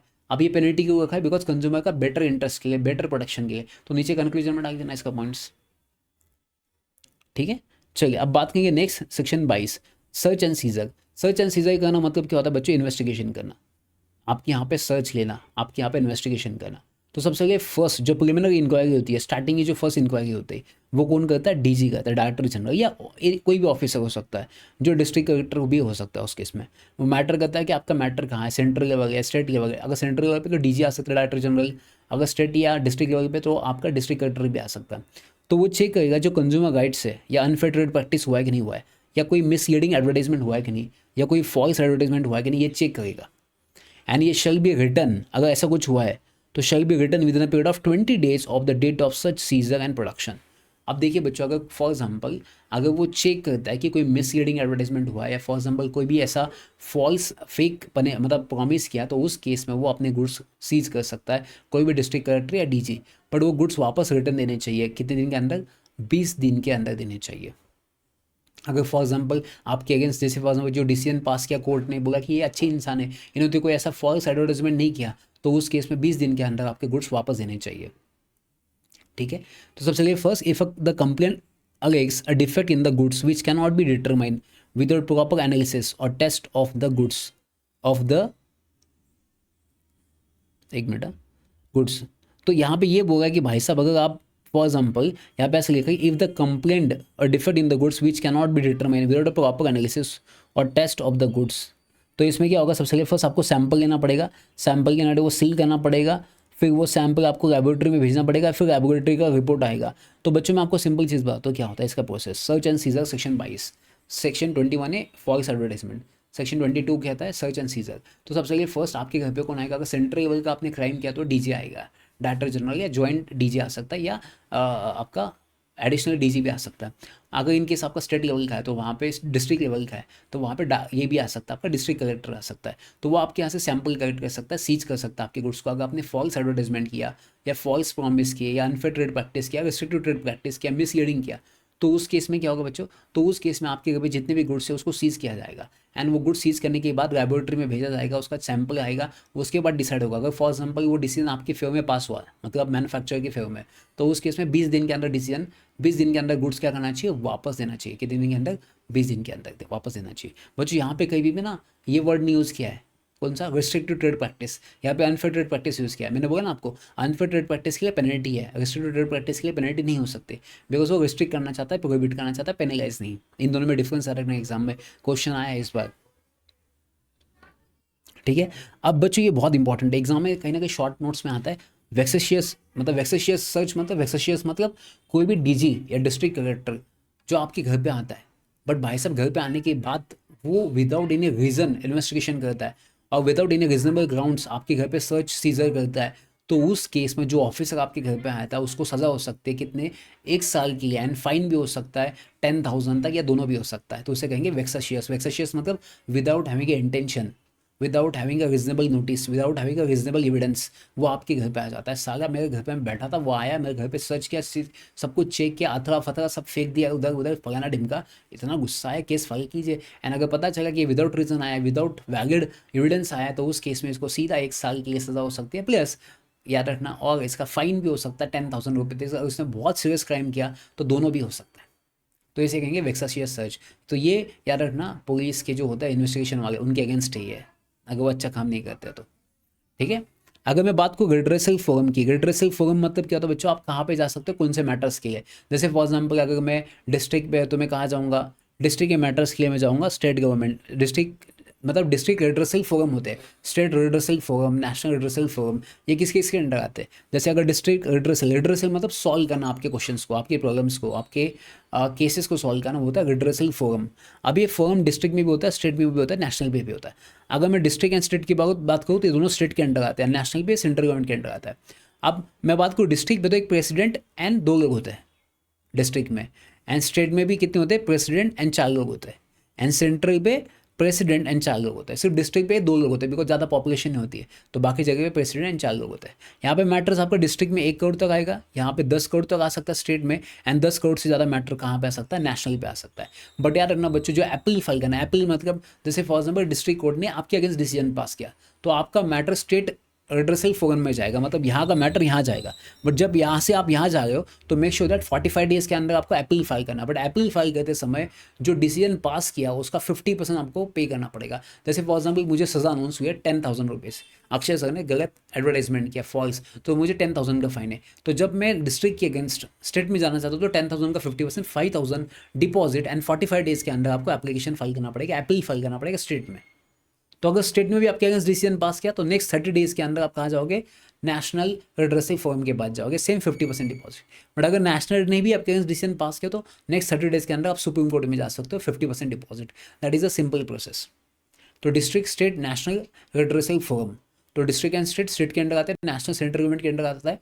तो डिस्ट्रिक्ट के अंडर प्रेसिडेंट एंड 2 ऑफिसर्स होते हैं, बाकी स्टेट एंड नेशनल में 1 प्रेसिडेंट 4 ऑफिसर। डिस्ट्रिक्ट में 1 करोड़ का मैटर, स्टेट पे 10 करोड़ का मैटर, उससे ज़्यादा नेशनल पे आता है। ये सिंपल प्रोसेस है। तो पहले डिस्ट्रिक्ट से स्टेट जाना है तो 45 डेज़ होना चाहिए एंड 50% डिपॉजिट, स्टेट से national 30 days 50% deposit, and national से supreme court 50% deposit and 30 days. कितना ईजी मुझे बताइए, इतना ईजी है। और अपॉइंटमेंट सेम सेंट्रल गवर्नमेंट करता है, ठीक है बच्चों। तो ये बहुत इजी था, मतलब मैं अगर कहूँ तो आप इसको रख सकते हैं। एंड जो प्रेसिडेंट होते हैं बेसिकली वो कितने साल के लिए अपॉइंट किए जाते हैं, 5 साल के लिए अपॉइंट कर सकते हैं उनको, एंड उनका जो एज है मैक्सिमम वो 67 हो सकता है, एंड जो प्रेसिडेंट है उसका एज 70 ईयर्स होता है, ठीक है। प्रेसिडेंट बड़ा होता है ना, बिकॉज प्रेसिडेंट इसलिए 70 ईयर्स का है, बाकी ऑफिसर 67 ईयर्स के होते हैं, एंड 5 साल उनको अपॉइंट कर सकते हैं अपन, ठीक है। एंड याद रखना ये केस हुआ था कि जिसमें बोला था कि जो मशीनरी आप यूज़ कर रहे हो, जैसे फॉर एग्जाम्पल आपने फॉल्स एडवर्टाइजमेंट किया, अब मैं ये फॉल्स एडवर्टाइजमेंट देने के लिए क्या क्या यूज़ करूँ, ये माइक, लाइट, जितना भी कंप्यूटर है, तो ये भी उसमें उसके अंदर सीज किया जाएगा, बिकॉज इसको यूज़ करके ही आपने जो एजेंडा है, जो मोटिव, उसको यूज़ किया। तो जनरली एग्जांपल याद रखना, जब भी कोई सीज करता है तो सीज उन चीज़ों को किया जाता है वो आपके कनेक्टेड है। तो ये एडवर्टाइजमेंट करने के लिए मैंने क्या क्या यूज़ किया, जैसे मेरे दोस्त को भी यूज़ किया, वीडियो एडिटिंग इफेक्ट के लिए मेरे दोस्त को यूज़ किया, मेरे दोस्त को, तो उसको भी अरेस्ट किया जाएगा भाई साहब, बिकॉज वो भी आपके साथ था, ठीक है। चलिए, अब एप्पल की प्रोसेस क्या, मैंने आपको बोला था कि अगर फॉर एग्जांपल आपको एप्पल करना है तो मैंने प्रोसेस आपको बता दिया था कि कितने दिन के अंदर आप एप्पल कर सकते हो। बट अगर इन केस ऐसा लगता है कि आपको कि जो मैटर है वो कितने दिन के अंदर डिस्पोज करना चाहिए, तो मैटर है वो 90 डेज़ के अंदर डिस्पोज करना चाहिए। कितने दिन के अंदर? 90 डेज़ के अंदर। तो जिस कमीशन के पास ये मैटर जाएगा उन्होंने 90 डेज़ के अंदर इसको डिस्पोज करना चाहिए। कितने दिन के अंदर? 90 डेज़ के अंदर डिस्पोज करना चाहिए। नहीं किया तो सर, नहीं किया तो उनको एक्सप्लेन करना पड़ेगा क्यों नहीं किया। बट अगर कोई सफिशिएंट रीज़न है, जैसे बारिश आ गई, for example act of God है, थर्ड पार्टी का एक्ट है, तो उस केस में आपको सफिशिएंट के बेसिस पे और 90 डेज़ तक एक्सटेंड कर सकते हैं। ठीक है, बट आपको बताना पड़ेगा क्यों नहीं हुआ है। तो 90 डेज़ के अंदर मैटर डिस्पोज करना चाहिए। अब नेक्स्ट अगर मैं बात करूँ तो सर ये प्रोसेस कैसे होता है, तो एग्जाम में ना कहीं 5 मार्क के लिए इनका प्रोसेस पूछते हैं कि अगर आपको किसी का कंप्लेंट फाइल करना है, गुड्स में डिफेक्ट है या सर्विस में डिफिशियंसी है, तो उस केस में आपको केस फाइल करना है। तो कैसे केस फाइल करना है, तो प्रोसेस क्या होगा, ये बहुत सिंपल, मैंने 4 बुक बनाया है। तो कैसे आप प्रोसेस में कैसे केस फाइल होगे, तो सबसे पहले फर्स्ट आपके इसमें जो प्रेसिडेंट होगा या एक मेंबर होगा या बोथ सिटिंग टुगेदर भी हो सकता है, तो वो आपको एक फॉर्म फाइल करना पड़ेगा, उसके साथ साथ एक फीस भी देना पड़ेगा। यानी कितने दिन के अंदर? Within 20 days of receiving the complaint to accept और रिजेक्ट। अब मैं आपको सिंपल इसका डायग्राम बताता हूँ। अब मैंने यहाँ पे ऑलरेडी डायग्राम एक्सप्लेन किया था लास्ट टाइम बच्चों को, बट कोई इशू नहीं, मैं आपको वापस एक बताता हूँ कि इसका प्रोसेस 5 मार्क के लिए पूछते हैं कि इसका प्रोसेस कैसे फॉलो किया जाता है। तो आप बिल्कुल टेंशन मत लीजिए, मैं इसका प्रोसेस आपको बताता हूँ कि इसकी डायग्राम कैसे निकलना है इस प्रोसेस के लिए। अब देखिए बच्चों, सबसे पहले फर्स्ट मैं आपको यहाँ बताता हूँ कि आपने जिस दिन कंप्लेंट फाइल की ना, अभी कंप्लेंट आपकी कहाँ पर जाएगी। सबसे पहले फर्स्ट यहाँ पे प्रेसिडेंट या तो इसके साथ ऑफिसर्स बैठे, ठीक है, प्रेसिडेंट या इसके साथ ऑफिसर्स बैठे। तो जैसे फॉर एग्जांपल अगर आपके इसमें डिफेक्ट या डिफिशियंसी होता है, किस में हो सकता है? गुड्स में हो सकता है या सर्विसेज में हो सकता है। तो जिस दिन डिफेक्ट या डिफिशियंसी है गुड्स एंड सर्विसेज में, तो आप क्या करोगे? कंप्लेंट फाइल करोगे। कंप्लेंट किनके पास जाएगी? इनके पास जाएंगी कंप्लेंट, ठीक है। जैसे आपने कंप्लेंट फाइल की, उसके बाद इनके पास कितने दिन होंगे? 21 डेज होंगे। ये 21 डेज में इनके पास 2 ऑप्शन होंगे। क्या 2 ऑप्शन? एक तो एक्सेप्ट करेंगे, एक तो रिजेक्ट कर देंगे। ये सुनो, अगर एक्सेप्ट किया तो बहुत अच्छी बात है, आगे प्रोसेस होगा। रिजेक्ट किया तो खत्म हो जाएगा आपका मैटर। तो समझा? सबसे पहले फर्स्ट आपको क्या करना है? कंप्लेंट फाइल करना है प्रेसिडेंट या ऑफिसर्स के साथ। 21 डेज़ के अंदर वो डिसाइड करेंगे। एंड यार अगर 20 डेज़ के अंदर उन्हें नहीं बताया आपको कि हमने एक्सेप्ट किया रिजेक्ट किया, तो क्या माना जाएगा? एक्सेप्टेड माना जाएगा। तो अगर आप उनको नहीं बताते हो जिन्होंने कंप्लेंट फाइल किया कि आपका एक्सेप्ट नहीं हुआ है, तो ये माना जाएगा वो एक्सेप्ट हो चुका है, ठीक है। Within 21 days from the date of its admission to the opposite party. अब यहाँ पे 20 डेज के अंदर उनको बताना है, अपोजिट पार्टी को भी बताना है, ठीक है, from the date of admission. अभी देखिए बच्चों, जिस दिन उन्होंने एक्सेप्ट किया 20 डेज के अंदर, फॉर एग्जाम्पल एक्सेप्ट कर दिया, तो नेक्स्ट 21 डेज के अंदर उनको इन्फॉर्म करना है, किसको? अपोजिट पार्टी को। किसको इन्फॉर्म करना है? अपोजिट पार्टी को इन्फॉर्म करना है। अब बच्चों सबसे पहले फर्स्ट 21 डेज के अंदर आपने एप्लीकेशन फाइल किया, नेक्स्ट 21 डेज मतलब 20 डेज। फॉर एग्जाम्पल देखिए, अभी आज मेरे घर में कोई गुड्स आया था, उसमें डिफेक्ट था, कोई सर्विस है उसमें डिफिशियंसी था, तो मैंने आज कंप्लेंट फाइल की प्रेसिडेंट या उसके ऑफिसर्स के पास। अब प्रेसिडेंट ऑफिसर के पास 21 डेज़ का टाइम है। 21 डेज़ के अंदर वो एक्सेप्ट भी करेंगे या रिजेक्ट भी करेंगे। अगर 21 डेज़ के अंदर उन्होंने कम्युनिकेट नहीं किया तो एक्सेप्टेड माना जाएगा। अगर उन्होंने एक्सेप्ट कर दिया 21 डेज़ के अंदर, तो नेक्स्ट 21 डेज़ के अंदर वो नोटिस भेजेंगे, किसको? अपोजिट पार्टी को, ठीक है। अब उसके बाद क्या होगा बच्चों? Not communicate anything within 21 days deemed to be that commission has accepted. अब इसको जो टाइम दिया ना बच्चों, सॉरी, नेक्स्ट क्या होगा? Within a period of 30 days और such extend period not exceeding the 15 days. अब यहाँ पे 21 डेज का टाइम तो ऑलरेडी दिया अपोजिट पार्टी को कि आपको एक्सेप्ट करना है या बताए आपका क्या रीज़न है। तो within a 30 days, next 30 दिन के अंदर आपको क्या करना है? Such extended period not exceeding the 15 days, ठीक है। अभी देखिए मैं आपको बताता हूँ मैटर। सबसे पहले फर्स्ट 21 डेज हुआ, आपने कंप्लेंट फाइल किया, उन्होंने एक्सेप्ट कर लिया। नेक्स्ट 21 डेज के अंदर अपोजिट पार्टी को नोटिस आएगा, एंड नेक्स्ट नोटिस आने के बाद 30 दिन के अंदर उसको बताना है, और इसको और 15 दिन एक्सटेंड कर सकते हैं। तो मैक्सिमम कितना दिन एक्सटेंड कर सकते हैं? 45 डेज। तो अपोजिट वाले पार्टी का सामने से रिप्लाई आ सकता है विद इन 30 डेज या मैक्स एक्सटेंड टू 15 डेज, ठीक है। नेक्स्ट, अगर कंप्लेंट में डिफेक्ट है, मतलब फॉर एग्जाम्पल कंप्लेंट में अगर डिफेक्ट है, कंप्लेंट में डिफेक्ट है, तो क्या होगा? गुड्स सैंपल जो वो भेजा जाएगा, सील किया जाएगा, ऑथेंटिकेट किया जाएगा, एंड वो लैबोरेटरी में भेजा जाएगा, एंड लैबोरेटरी वाला 45 डेज़ के अंदर आपको देगा रिजल्ट। कितने रिपोर्ट देगा? 45 डेज़ के अंदर रिपोर्ट देगा। एंड उसकी फीस है जो कंप्लेनेंट को ही देनी पड़ेंगे, जिसे कंप्लेंट फाइल उसको ही फीस देनी पड़ेगी। And report which is forwarded to the opposite party with the suitable remarks, and वो रिपोर्ट अपोजिट पार्टी को भी देना चाहिए। एंड अगर सबमिट करने का ऑब्जेक्शन है आप सबमिट कर सकते हैं, and fresh report will be received from laboratory, appropriate order will be pass. तो क्या सिंपल प्रोसेस है बच्चों? देखिए 21 डेज़ के अंदर आपने एक्सेप्ट कर दिया, उसके बाद नेक्स्ट 20 डेज़ के अंदर अपोजिट पार्टी को नोटिस गया, नोटिस आने के बाद नेक्स्ट अपोजिट पार्टी उसका रिप्लाई आ जाएगा उसके बेसिस पे 30 डेज़ के अंदर या और मैक्सिमम 15 डेज़, मतलब टोटल 45 डेज़। तब तक ये गुड्स अगर डिफेक्ट है तो फॉर एग्जाम्पल उसको लेबोरेटरी में भेजा जाएगा, लेबोरेटरी का रिपोर्ट 45 डेज़ के अंदर आ जाएगा, लैब में भेजा जाएगा, 45 डेज़ के अंदर वो रिपोर्ट आना चाहिए। उसकी जो फीस वो कंप्लेंट पे करेगा, कंप्लेनेंट अगर आपको ऑब्जेक्ट लगता है तो वापस टेस्ट कर सकते हो आप। अगर मैं बात करूँ सर्विस की, तो services basically on the base of evidence के बेसिस पे पास करोगे। अगर सामने वाले पार्टी नहीं आती है उस टाइम पे, तो उस केस में एक पार्टी ऑर्डर पास कर देंगे, मतलब उसको नोटिस भेजने का तो वो नहीं आया तो एक पार्टी ऑर्डर पास कर देंगे, एन अप्रोप्रिएट ऑर्डर पास कर सकते हैं। तो जनरली जो प्रोसेस है वो 3 महीने के अंदर डिस्पोज करना चाहिए। कितने महीने के अंदर? 3 महीने के अंदर। बट अगर इन केस ऑफ गुड्स का है, मतलब वो लेबोरेटरी में भेजा जाएगा, तो 5 मंथ्स के अंदर इस मैटर को क्या करना है, डिस्पोज करना पड़ेगा आपको। बट आप इसको चैलेंज भी कर सकते हो, ठीक है। अब बच्चों देखिए, सबसे पहले फर्स्ट मैं ना इस पर आपको थोड़ा सा एक बताता हूँ कि इसकी प्रोसेस को मैं कैसे सिंपल आपको करके दे सकता हूँ। अब मैं सिंपल अगर इस प्रोसेस को एक बार वापस रिटर्न में एक्सप्लेन करना तो कैसे करूँगा। सबसे पहले फर्स्ट, अगर आपको लगता है कि मेरे गुड्स में, और ये डायग्राम आप निकल सकते हो, मेरे गुड्स में या सर्विसेज में, गुड्स है तो आपके गुड्स में क्या हो सकता है, डिफेक्ट हो सकता है। अगर सर्विसेज है तो उसमें क्या हो सकता है बच्चों, डिफिशियंसी हो सकती है। अगर डिफेक्ट एंड डिफिशियंसी है तो आप कंप्लेंट कीजिए, ठीक है। तो आपका कंप्लेंट कहाँ पे जाएगा बच्चों, तो आपका कंप्लेंट जाएगा प्रेसिडेंट के पास या उसके अदर कमिश्नर के पास। एंड ये कंप्लेंट के बाद ये 21 डेज़ के अंदर क्या करेंगे बच्चों, ये 21 डेज़ के अंदर एक तो एक्सेप्ट कर देंगे या तो रिजेक्ट कर देंगे, ठीक है। अगर उन्होंने एक्सेप्ट या कम्युनिकेशन कुछ भी नहीं बताया तो 21 डेज़ के अंदर डीम टू बी एक्सेप्टेड माना जाएगा। 20 डेज़ के अंदर नहीं बताते तो ये डीम टू बी एक्सेप्टेड माना जाएगा। नेक्स्ट 21 डेज़ के अंदर ये क्या करेंगे, नोटिस भेजेंगे। नोटिस किसको भेजेंगे बच्चों, अपोजिट पार्टी को भेजेंगे। किसको, अपोजिट पार्टी को नोटिस भेजेंगे। अपोजिट पार्टी को 30 दिन के अंदर प्रेजेंट रहना है, उसको रिप्लाई करना है। मैक्स 15 डेज और दिया जाएगा, तो टोटल 45 डेज। अब अगर गुड्स है तो वो आपके जाएंगे, गुड्स में अगर डिफेक्ट है तो वो लैब में जाएंगे।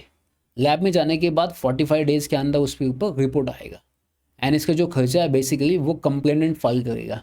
नेक्स्ट अगर सर्विसेज है तो वो एविडेंस के बेसिस पे डिसीजन पास किया जाएगा। किसके बेसिस पे, एविडेंस के बेसिस पे पास किया जाएगा। एंड ये पूरा मैटर जनरली कितने महीने के अंदर पास होना चाहिए, 3 महीने का। बट अगर यहाँ पे लेबोरेटरी आता है, लैब आता है, तो लैब में टेस्टिंग होगा तो ये 5 महीने के अंदर डिसीजन पास होगा। तो मुझे बताइए कितना सिंपल प्रोसेस है। 5 मार्क का क्वेश्चन आता है, आप इतना एक्सप्लेन नहीं कर सकते खुद को। बच्चे बोलते हैं डिफिकल्ट, डिफिकल्ट काहे का डिफिकल्ट है बच्चों, कोई डिफिकल्ट नहीं होता है, ठीक है। चलिए, अभी याद रखना बच्चों, अगर फॉर एग्जाम्पल कोई कंप्लेंट आती है एंड उसकी वजह से कोई डिफेक्ट होता है या अनफेयर ट्रेड प्रैक्टिस होता है, तो ध्यान रखना अनफेयर ट्रेड प्रैक्टिस में क्या होगा, अनफेयर ट्रेड प्रैक्टिस में वो जो डिफेक्ट है उसको रिमूव किया जाएगा। तो यहाँ पे कोई पेनलाइज नहीं है। अगर एग्जाम में क्वेश्चन आता है डिफरेंस, तो अनफेयर ट्रेड प्रैक्टिस में क्या होता है बच्चों, अनफेयर ट्रेड प्रैक्टिस में पेनलाइज किया जाता है कुछ भी है, और उसके बाद क्या एक्शन लिया जाएगा, उसके बाद डिस्ट्रिक्ट कमीशन क्या करेगा, वो डिफेक्ट उसको रिमूव किया जाएगा, उस गुड्स को रिप्लेस किया जाएगा। या फॉर एग्जाम्पल कोई ऑफर नहीं करेगा 100 गुड्स को, या डिसकंटिन्यू भी कर सकता है अनफेयर ट्रेड प्रैक्टिसेस को। एंड ना suffered a large number of consumer shall not be less than 45%, 25% of the value of such deficiency goods sold or service provided and to return to the complainant the price। अब यहाँ पे क्या ध्यान से समझो बच्चों, exam में कैसी आती है। यहाँ पे बोला है अगर सफर्ड होता है लार्ज नंबर ऑफ कंज्यूमर, मतलब जो कंज्यूमर उनको सफर्ड होता है, कितना है, shall not less than 25% of the value of such defective goods sold or service provided to return to the complainant the price। अब ध्यान सुनिए, मैं आपको एक केस क्या बताता हूँ। फॉर एग्जाम्पल मैंने 100 रुपये का गुड्स परचेस किया।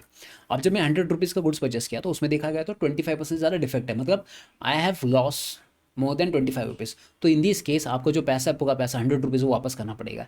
कौन से केस में, अगर डिफेक्ट जो आपका वो डिफिशियंसी जो है that is more than 25% of the value of the goods, तो उस केस में गुड्स को आपको रिटर्न करना पड़ेगा।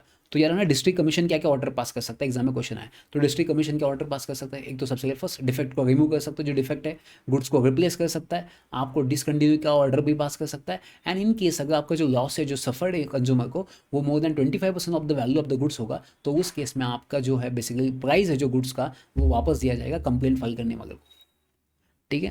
अब नेक्स्ट बच्चों, ऑर्डर जो होता है बेसिकली साइन होता है प्रेसिडेंट। एंड अगर डिफरेंट ऑफ ओपिनियंस है, मतलब एक प्रेसिडेंट 2 ऑफिसर्स है, अगर उसमें ओपिनियंस जो डिफरेंस है तो उसमें मेजोरिटी जो बोलेगा वो पास किया जाएगा, ठीक है। और यहाँ पे याद रखना बच्चों, हियरिंग जो होती है बेसिकली 1 मंथ होनी चाहिए, 1 मंथ के अंदर ये खत्म होना चाहिए सब कुछ, हियरिंग हो गए। एंड डिस्ट्रिक्ट कमीशन रिव्यू कर सकता है कोई भी मैटर्स, अगर उसमें लगता है कि कोई मैटर्स उसमें हियरिंग प्रॉपर नहीं हुई है, जो ऑर्डर पास अच्छे से नहीं हुआ है, कोई डिफेक्ट है, तो 1 महीने के अंदर वापस वो कर सकते हैं। बच्चों याद रखना, अगर जो सामने वाला पार्टी है, मतलब जो पार्टी नहीं आता है, मैंने मतलब इस प्रोसेस में आपने देखा होगा जो अपन ने पढ़ा था ये प्रोसेस कंप्लेंट वाला, इसमें अगर सामने वाला पार्टी नहीं आता अपोजिशन वाला, तो इस केस में एक्स पार्टी ऑर्डर पास करते हैं। एक्स पार्टी मतलब उसमें एक ही पार्टी प्रेजेंट होता है, सामने वाला पार्टी नहीं होता है। बट अगर कंप्लेंट करने वाला ही नहीं आता है तो उस केस में केस डिसमिस किया जाता है। जिसको इंटरेस्ट नहीं है केस फाइल करने के लिए, फिर क्या ही फ़ायदा फिर केस करके, कंप्लेंट वाले को ही इंटरेस्ट नहीं है। अब नेक्स्ट के बाद बच्चों लिमिटेशंस क्या है, 2 साल, मतलब जिस दिन आपको कोई डिफेक्ट हुआ है, डिफिशियंसी हुआ है, उसके 2 साल के अंदर आपने कंप्लेंट करना चाहिए। 2 साल का लिमिटेशंस है। अगर आप ऑर्डर को कंप्लाई नहीं करते हो तो कितनी पेनल्टी होगी, 1 मंथ से लेकर 3 साल तक पेनल्टी हो सकती है, प्लस फाइन भी हो सकता है 25,000 rupees, which may extend to 1 lakh rupees. मतलब जो ऑर्डर पास किए कंज्यूमर प्रोटेक्शन एक्ट के अंडर, अगर आप उसको कंप्लाई नहीं करते हो तो आपको 1 महीने से लेकर 3 साल तक सजा हो सकती है, प्लस 25,000 से लेकर 1 लाख रुपये तक आपको पेनल्टी हो सकता है अगर आपने इस कंप्लाई नहीं किया ऑर्डर को। तो मेडिटेशन कर सकते हैं। मेडिटेशन मतलब अगर फर्स्ट हियरिंग होने के बाद, after its admission or any later stage, may direct to parties to give in writing within a 5 days consent to have their dispute to settle by the mediation। अब 5 days के अंदर आपको, जैसे for example मैंने complaint file की, मेरे को goods defective आया है, तो मुझे लगता है कोर्ट में फाइल करने के बाद केस, मुझे ऐसा लगता है कि कितना टाइम जाएगा, कितना खर्च आएगा। इससे अच्छा नेक्स्ट 5 डेज़ के अंदर मैं क्या करूँगा, फिर नेक्स्ट 5 डेज़ के अंदर रिटर्न, दोनों पार्टी रिटर्न में क्या देना चाहिए कि हमको मेडिटेशन करना है, मतलब दोनों को मिलकर हमको पीसफुल सॉल्व करना, हमें कोर्ट में नहीं जाने का। तो आप केस फाइल करने के बाद भी जब तक ऑर्डर नहीं पास करता, कब 5 दिन के अंदर आप क्या कर सकते हो, 5 डेज़ दे सकते हो उनको कि भाई सब, जब जिस दिन आपने डिस्प्यूट हुआ ना, उसके 5 डेज़ के अंदर आप क्या कर सकते हो, मेडिटेशन का एप्लीकेशन दे सकते हो कि हमको ये म्यूचुअली सेटल करना है मैटर्स को, कोर्ट में जाने की ज़रूरत नहीं है। इसमें कंज्यूमर मेडिटेशन काउंसिल भी होता है, डिस्ट्रिक्ट एंड स्टेट वाइज भी होता है। इसमें आप जाके देख सकते हो, उसमें मेडिटेटर्स होते हैं, उनकी लिस्ट होती है, लिस्ट ऑफ केसेस, प्रोसीडिंग, सब कुछ यहाँ पे होता है। मेडिएटर का एम्पावरमेंट मतलब एम्पैनल होता है basically, district state and national level पे भी होता है, जिसमें प्रेसिडेंट मेंबर्स होते हैं। ये बेसिकली जो पैनल होता है 5 साल के लिए वैलिड होता है, इनको वापस रीअपॉइंट भी किया जाता है। इनका जो बेसिकली मेडिएटर है, जिसका ओपिनियन होता है, when no agreement is reach between the parties, अगर मेडिएटर भी ये सॉल्व नहीं कर पाता है तो ये केस वापस कोर्ट में चला जाएगा, कमीशन में चला जाएगा। मतलब आपको ऐसा लगता है कि भाई साहब आज केस मैंने फाइल किया, केस फाइल नहीं कर, ऐसा लगता है कि कोर्ट में नहीं जाना चाहिए, अपन म्यूचुअली सेटल करते हैं, तो आप मेडिएटर को अपॉइंट कीजिए, मेडिएटर को अपॉइंट के थ्रू केस सॉल्व कीजिए। अगर उसके बाद भी केस नहीं सॉल्व हुआ है तो वापस कमीशन पे आइए, वापस कोर्ट में आइए, वो मैटर सॉल्व हो जाएगा। And then within 7 days to settle the report, pass a suitable order. तो 7 दिन के अंदर जैसे ही आपका एप्लीकेशन आ जाएगा तो उसके इमीडिएटली क्या हो जाएगा, ऑर्डर पास किया जाएगा। ठीक है, within 7 days of the receipt of the settlement report, pass and suitable order. तो जैसे ही आपका ये आ जाएगा, मतलब विद इन 7 दिन के अंदर जैसे रिसिप्ट आ जाएगा सेटलमेंट का, तो उसके अंदर आपको ऑर्डर पास करना पड़ेगा। ठीक है, तो यार ना बच्चों, मेडिएटर को आप अपॉइंट कीजिए, नहीं हुआ तो वापस कोर्ट में आना पड़ेगा कमीशन के पास, वो कमीशन फिर रिजल्ट पास करेगा। ठीक है, कितने दिन के अंदर, 7 दिन के अंदर। अब यहाँ पे ना बच्चों प्रोडक्ट लायबिलिटी पे क्वेश्चन आता है। ये 5 मार्क का एग्जामिनर का सबसे फेवरेट क्वेश्चन है कि प्रोडक्ट लायबिलिटी क्या होती है।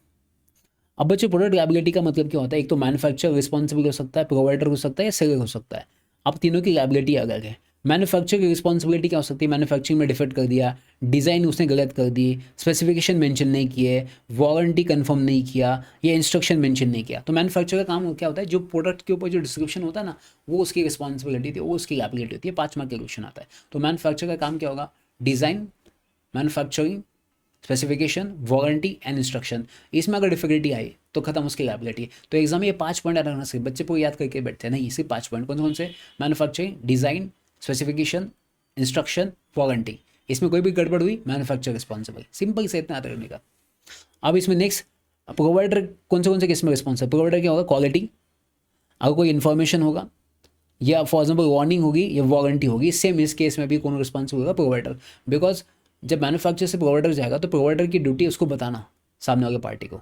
एंड अगर फॉर एग्जाम्पल सेलर की, प्रोवाइडर के पास सेलर के पास आता है तो सेलर का काम होता है लेबलिंग करना। अगर लेबलिंग में कोई डिफेक्ट आता है, फॉर एग्जाम्पल मॉडिफिकेशन, अल्टरेशन का, तो उसके बाद फाइनली बेचते समय वारंटी, प्रोडक्ट्स के बारे में अगर for example products not known है, आइडेंटिफाई नहीं कर पा रहा है, जो आपने बेचा तो उसको मॉडिफाई किया, अल्टर कर दिया, या फॉर एग्जाम्पल आपने असेंबल कर दिया, तो उस केस में कौन रिस्पॉन्सिबल है, सेलर रिस्पॉन्सिबल है। तो यार ना अल्टीमेट गुड्स कौन देगा, उसके बाद उसकी लायबिलिटी डिसाइड की जाती है। 5 मार्क के क्वेश्चन, इसके पॉइंट्स बना लेना, ईजी होता है एकदम।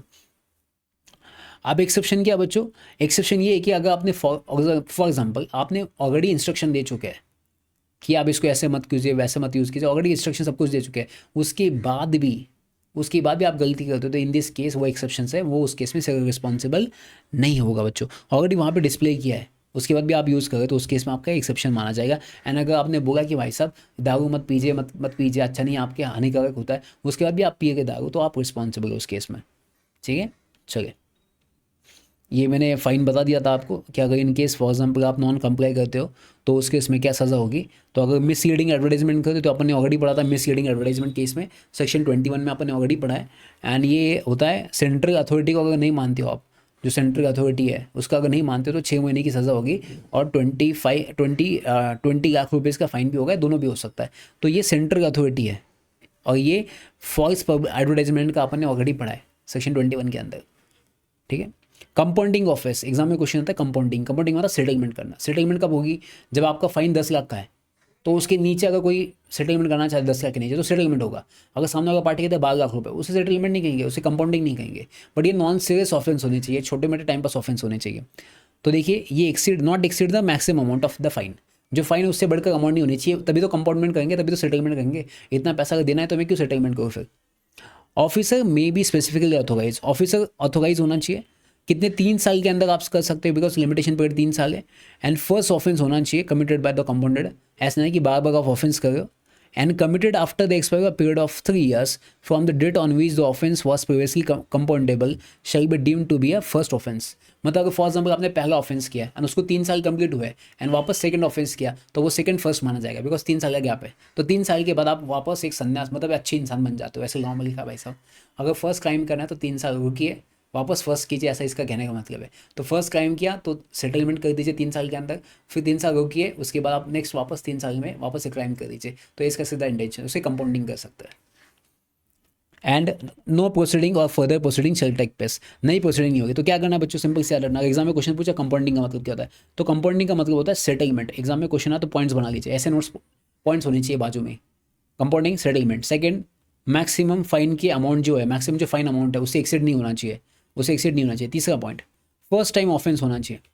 फर्स्ट टाइम ऑफेंस मतलब 3 साल ऑलरेडी एक्सपायर होने चाहिए। फोर्थ, अगर सेकंड क्राइम करते हो आफ्टर 3 years तो उसे फर्स्ट ऑफेंस ही माना जाएगा। फिफ्थ, ये नॉन सीरियस ऑफेंस होना चाहिए। सिक्स्थ, इसकी वापस केस स्टार्ट नहीं होगी तो ये वापस रिस्टार्ट नहीं हो सकता, जो केस है वापस रिस्टार्ट नहीं हो सकता। तो कितने पॉइंट है, 6 पॉइंट्स। क्या लगता है इसको बनाने के लिए, एग्जाम में कंपाउंडिंग ऑफेंस आया तो 6 पॉइंट्स रेडी है। कंपाउंडिंग का मतलब सेटलमेंट। सेकंड, मैक्स फाइन जो उससे आप मैक्सिमम कंपाउंडिंग नहीं कर सकते, उससे कम ही आपको सेटलमेंट करना पड़ेगा। फिर फर्स्ट क्राइम, फर्स्ट जो ऑफेंस किया वो होना चाहिए। अगर सेकंड करते हो तो आफ्टर 3 years कीजिए, यस और नो। और ये वापस केस को रिस्टार्ट नहीं कर सकते हो आप लोग। एंड जो ऑफिस है उसको अथोराइज करना चाहिए अंडर द एक्ट, तब ये पॉसिबल हो सकता है। एंड नॉन सीरियस ऑफेंस होना चाहिए। कितना, 6 पॉइंट्स आपको तो ऐसे ही बता दिए मैंने, क्या है इसमें दिक्कत है। ठीक है, चलिए।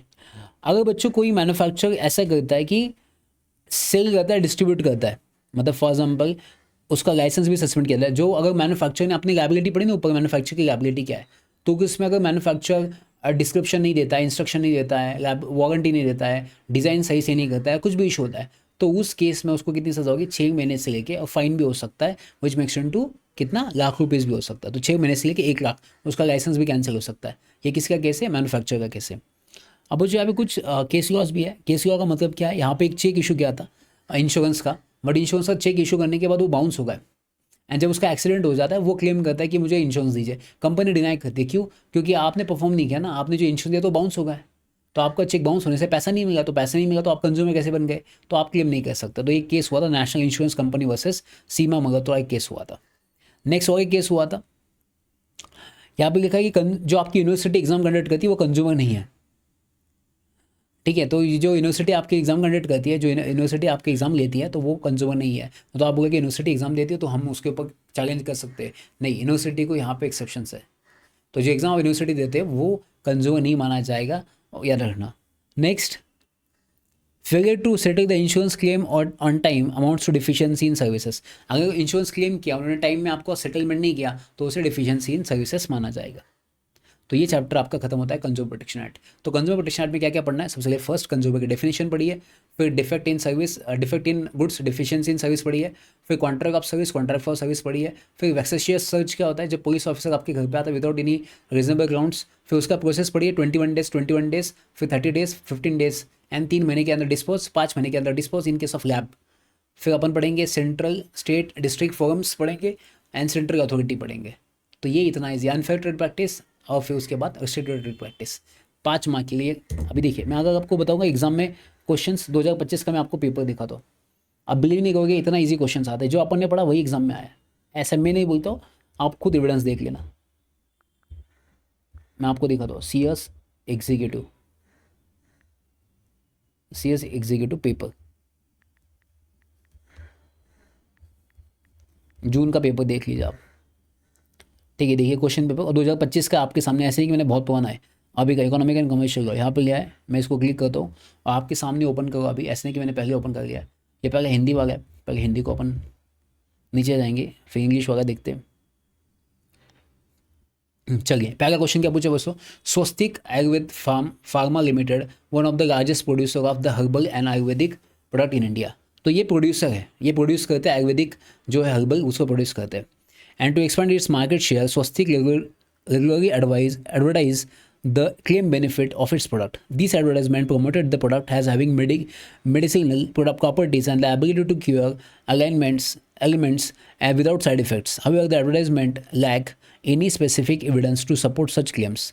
Relying upon this advertisement, Raju, a consumer, purchased the product. The product, however, turned out to be ineffective and did not match the claim in the advertisement. Raju lodged a complaint with the Secretary Ministry of Health in Government of India, alleging that the advertisement released by the company were misleading, false, deceptive, intended to misguide the general public and violation of the Consumer Protection Act, which mandates the advertisement must be truthful and not misleading. Further, the Advertising Standards Council of India also found the advertisement to be misleading and the violation regulation. It was contended that company and its director could be held liable for such misleading, deceptive advertisement. The case was ultimately referred to Supreme Court under Article 136 of the Constitution of India by way of special review appeal. Further, the above case study answered the following questions as per the provisions of the Consumer Protection.